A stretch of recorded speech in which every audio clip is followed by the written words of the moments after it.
ثم أنتم هؤلاء تقتلون أنفسكم وتخرجون فريقا منكم من دیارہم، اس کے بعد آج تم ہی وہ لوگ ہو کہ اپنے ہی آدمیوں کو قتل کرتے ہو اور اپنے ہی میں سے کچھ لوگوں کو ان کے گھروں سے نکال باہر کرتے ہو۔ تظاہرون علیہم بالإثم والعدوان، اور ان کے خلاف گناہ اور زیادتی کا ارتکاب کر کے ان کے دشمنوں کی مدد کرتے ہو۔ وَإِن يَأْتُوكُمْ أُسَارَىٰ تُفَادُوهُمْ وَهُوَ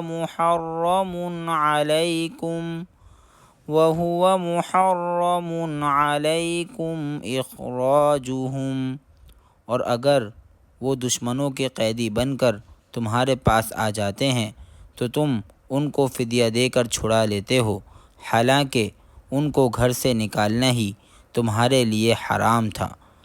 أَفَتُؤْمِنُونَ بِبَعْضِ الْكِتَابِ وَتَكْفُرُونَ بِبَعْضٍ، تو کیا تم کتاب یعنی تورات کے کچھ حصے پر تو ایمان رکھتے ہو اور کچھ کا انکار کرتے ہو؟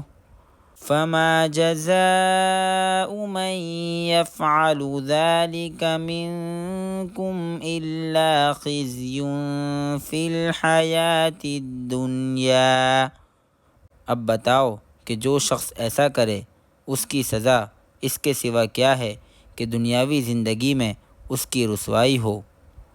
وَيَوْمَ الْقِيَامَةِ يُرَدُّونَ إِلَىٰ أَشَدِّ الْعَذَابِ، اور قیامت کے دن ایسے لوگوں کو سخت ترین عذاب کی طرف بھیج دیا جائے گا۔